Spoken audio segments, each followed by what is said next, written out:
Don't scroll yet. A senior prefect named Ebuka died in a terrible accident weeks before graduation, but every night after his burial, students still heard his footsteps moving from bunks to bunk, taking attendance, and what happened next terrified an entire boarding school. If you are new to our channel, don't forget to hit the subscribe button and turn on notification so you never miss our amazing and interesting stories. I never believed in ghosts. Not when my cousins told me stories around the fire at Christmas. Not when my grandmother whispered about the things she had seen in the old village. Not even when my mother held my face in both hands before I left for Kingsbridge Boys Secondary School and said, "Tund, be careful there. That school has a history." I smiled. I hugged her.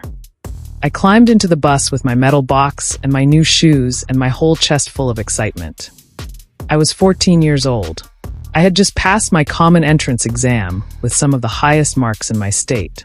Kingsbridge was a dream, a full boarding school with a long reputation, serious teachers, and boys who went on to become doctors and engineers and governors. I was not thinking about history. I was thinking about the future. The bus drove for 3 hours before we reached the main gate. Iron letters above the entrance spelled out the school name. Below them, a smaller line had been welded into the metal years ago. I had to squint to read it. Discipline, excellence, legacy. 3 words. At the time, I thought they were just words. I did not know yet that one of those words, legacy, would mean something completely different to me before the year was over. Kingsbridge had 4 hostels. Mine was called Adeyemi House, named after a former principal who had built the school's first science laboratory with his own money back in the 1970s. The hostel was a long concrete building with 2 rows of iron bunk beds, 1 ceiling fan per bay, and windows that were always halfway open because the louvers were broken. It smelled like soap, old wood, and something underneath that I could never quite name. My bunkmate was a boy called Femi. He arrived 20 minutes after me, dropped his box on the floor without checking if the spot was taken, looked at me once, and said, "I hope you don't snore." That was how we became friends. The senior boys arrived last. You could always tell a senior boy by how slowly he walked. Like he had all the time in the world. Like the ground belonged to him. But there was one senior boy everybody looked at differently. His name was Ebuka. Everyone called him Ebuka. He was the senior prefect of Adeyemi House, and he walked into that hostel on the first evening like a teacher, not a student. Calm, organized, his uniform pressed flat, his tie straight, a small notebook tucked under one arm. Nobody pushed. Nobody shouted. When Ebuka entered a room, the noise dropped by itself.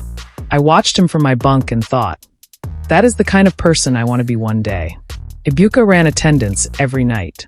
This was not something the school required. The housemasters did a head count in the morning, but the nights were left to the prefects. Most senior boys used that power to sleep early or play cards quietly. Ebuka used it differently. Every night at exactly 9 o'clock, 30 minutes before lights out, he would stand at the entrance of our bay. He never shouted. He just said one name at a time, moving slowly down the row of bunks, waiting for the answer before moving to the next. Afalabi, present. Balagan, present. Chitty, present.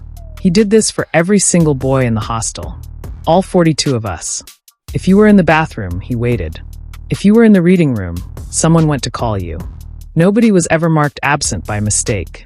I asked Femi once why Ebuka cared so much about the night attendance. Femi shrugged. Last year, a boy from another hostel went missing for 2 days before anyone noticed. Ebuka started the night count after that. I thought about that for a long moment. Did they find the boy?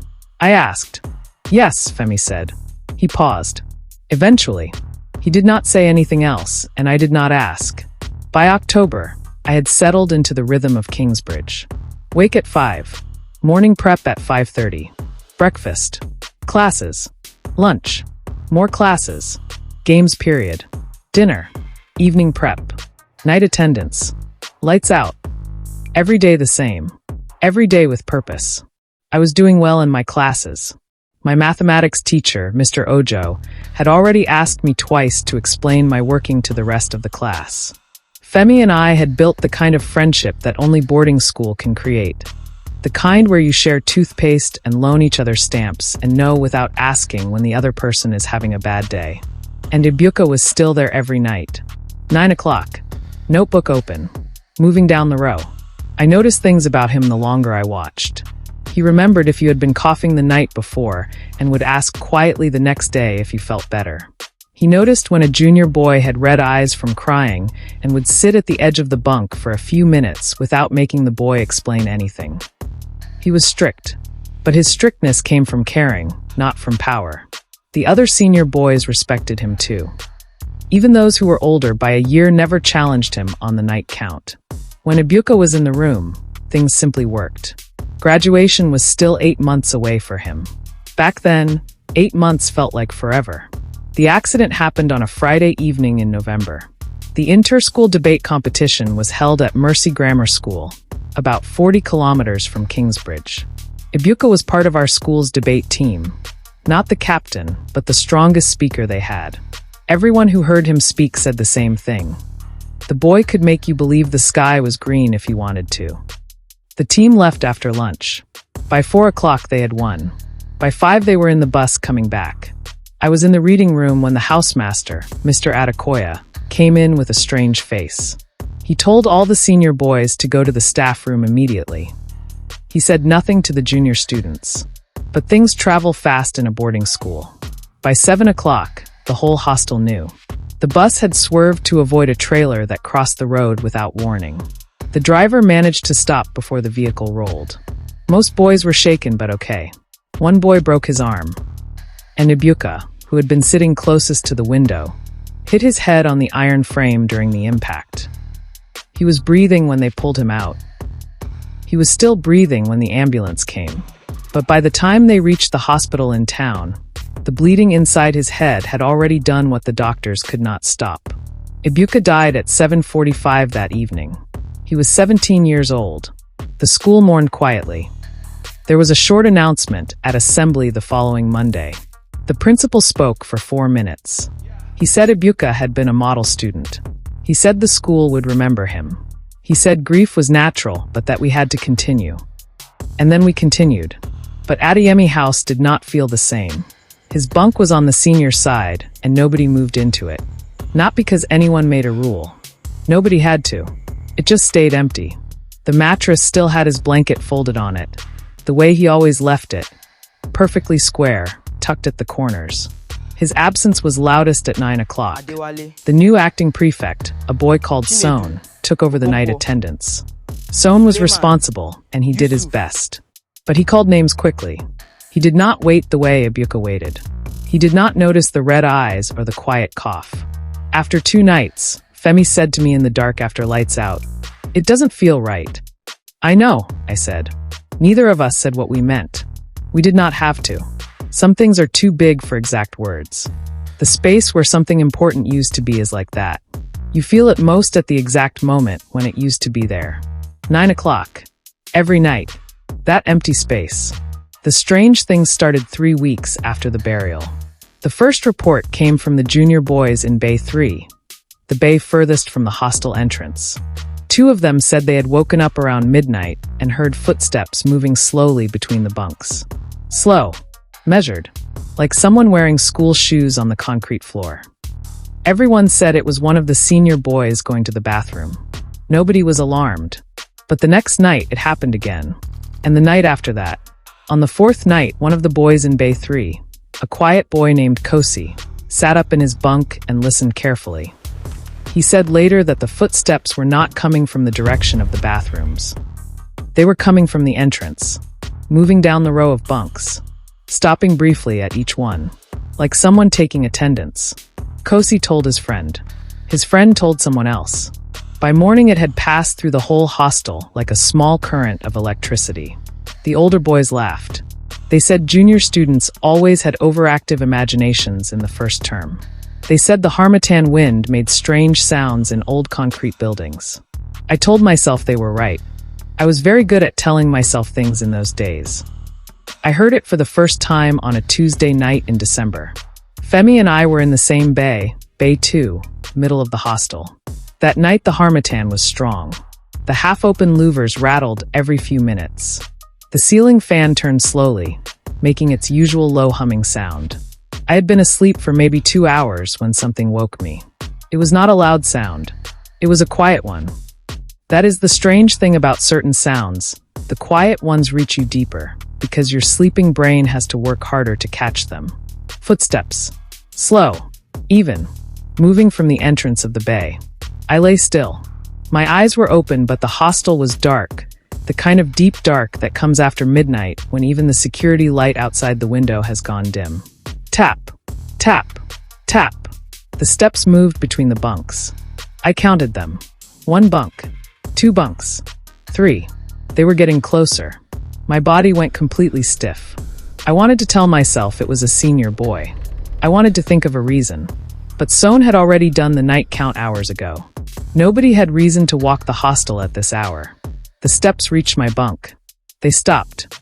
I held my breath and did not move. Nothing happened. After a long moment, maybe 30 seconds, maybe a full minute, the footsteps continued. Past my bunk, moving down the rest of the row. I let out my breath slowly. Then I heard it. A voice. Soft. Low. Calm. Not announcing. Not calling out to the room. Just saying one word quietly, like someone noting something down. Present. A pause. Then the sound of a page turning.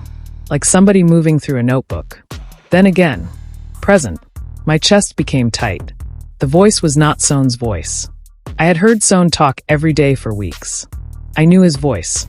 This was not his voice. It was professional. Measured. The voice of someone doing a job they had done many times before. The voice of someone who cared about getting it right. I knew that voice. I had heard it every night for 2 months, moving through our bay with a notebook, calling names, waiting for answers. I was too frightened to move. Too frightened to speak. I pulled my blanket over my face the way a child does, knowing it will not protect me from anything. Doing it anyway because it was all I had. When I finally pulled it down again, the sound was gone. The bay was silent. The fan hummed. The louvers rattled once. I did not sleep again that night. 10. I told Femi in the morning. He listened without interrupting, which was unusual for Femi. He sat on the edge of his bunk with his toothbrush in his hand and said nothing until I finished. Then he said, "You heard the voice say present?" "Yes." "And you recognized it?" I did not answer that directly. I said, "The voice sounded like someone doing the night count." Femi was quiet for a moment. "Kosi told me something yesterday," he said finally. He said on the night he heard the footsteps in Bay 3. He counted them as they passed. He said they stopped at every bunk, including the 2 bunks that were empty because those boys had gone home sick. I stared at him. And at one of the empty bunks, Femi continued, he heard the footsteps stop for a longer time than usual, like someone was waiting for an answer that was not coming. I thought about that. Every night at 9 o'clock, Ebuka had waited for the answer before moving on. If nobody answered, he waited longer. He never skipped a name. He never marked anyone absent without checking twice. The back of my neck felt cold. "Femi," I said quietly. "I know," he said. "We did not tell a teacher. I know how that sounds. But you have to understand what it means to be a junior boy in a boarding school and go to a teacher with a story about footsteps and voices in the middle of the night. The best thing that could happen was that they would laugh. The worst was that we would spend the rest of the year being known as the boys who were afraid of the dark. So we said nothing to the teachers. But Femi and I started watching. We agreed to take turns staying half awake on certain nights. Not every night. We were students and we needed sleep. But randomly, so that between us we covered different nights without a pattern. The first week, nothing happened on our bay. But a boy from Bay 1 told me at the water tap that he had heard the footsteps 2 nights in a row. He said his bunkmate had also heard them. He said they both pretended to be asleep. "Did you hear the voice?" I asked. He looked at me. "You've heard it too?" I said nothing. He shook his head slowly. "Yes, I heard it. Twice. Just that one word. Present." And then a page turning. He filled his bucket and walked away quickly, like he wanted to be done with the conversation. I understood. Some things are easier to carry if you don't examine them too closely. The incident with Namdi happened in the second week of January, after we returned from the Christmas break. Namdi was a quiet boy from Bay 3. He slept on the top bunk, second from the wall. He was not the kind of boy who made up stories. If anything, he was known for being skeptical about things. Once, during devotion, he had politely told a senior boy that the miracle story he was sharing had too many missing details to be believable. So when Namdi said what he saw, people listened. He said he woke at exactly 1:45 in the morning. He did not know why. He simply opened his eyes and looked toward the center of the bay. A figure was standing 3 bunks away from him. Tall, wearing what looked like a school uniform, holding something in one hand, rectangular like a notebook. The face was not visible. The hostel was too dark. Namdi said he watched the figure for almost a minute. It did not move. It stood completely still at the side of one of the bunks, like it was waiting. Then, after a long moment, it turned, slowly, and began walking toward the entrance. Namdi said the footsteps made sound on the floor. Real sound, not the sound of something imagined. By morning, he had packed his box. By afternoon, his father had come to take him home. He refused to explain his reasons to the housemaster. He simply said he needed to leave. He never came back to Kingsbridge. I am going to tell you the night I understood everything. It was a Thursday, late January, almost 5 months after Ebuka died. The night was dry and still. No harmattan wind, no rattling louvers, just the kind of silence that makes a building feel very large and very empty. Femi was deeply asleep below me. I had been lying awake for no reason, the way you sometimes do when your body refuses to let you rest. It was my turn to stay alert. At first, nothing. Then, from the entrance of the bay, footsteps. I had heard them enough times now that the fear had changed shape. It was not the wild panic of the first night. It was something quieter and heavier, like standing at the edge of something too wide to cross. The steps came closer. 1 bunk. 2 bunks. They stopped beside mine. I did not hide under my blanket this time. I sat up. What I saw, I am not going to dress it up or make it dramatic. I am going to tell you exactly what I saw. A tall figure stood at the side of my bunk. School uniform. Notebook in hand. Face turned slightly down, like someone reading from a page. Then it looked up. I could not see the face clearly in the darkness. But I heard the voice. Present. 1 word. Quietly, like it was noting something down. Then it turned and walked away, continuing down the row. I sat in my bunk and shook. Not from cold. From understanding. I figured it out the next morning, with Femi beside me and my hands still not fully steady. The incidents had followed a pattern that nobody had mapped out loud yet. The footsteps always moved in one direction, from the entrance toward the back wall, then back out. The same path Ebuka had walked every single night. The voice always said the same word. Present. Nobody had ever reported hearing absent. I thought about that. I thought about it hard. Ebuka had been strict about attendance. He hated marking anyone absent by mistake. He waited. He checked. He made sure. But on the night he died, a Friday in November, he had not done the night count. He had been in a bus 40 kilometers away when 9 o'clock came and went. 42 names. Uncalled. I do not know what holds a person to a place after they are gone. I am not a pastor or a scientist. But I have come to believe that some people are tied to things not because they are unwilling to leave, but because the thing they were doing was not finished. Ebuka had not finished. And so, somehow in a way I cannot explain with school textbook logic, he was finishing it. Bay by bay. Bunk by bunk. Every boy accounted for. Present. Present. Present. He was not haunting us. He was protecting us. The way he always had. I am in my final year now. 3 years have passed since that first term. Femi and I are still bunkmates by choice. We are senior boys ourselves now, though neither of us applied to be prefects. I think we both understood, without ever saying it out loud, that there are some roles you do not reach for after you have seen what real devotion to a role looks like. The new junior boys hear the stories, of course. They ask us if it's true. We tell them yes. They ask if they should be afraid. And this is what I tell every single one of them. In 3 years at Kingsbridge, not one boy in Adeyemi house has ever gone missing in the night. Not because the rules are perfect, because someone is still walking the bay, still calling names, still waiting for the answer.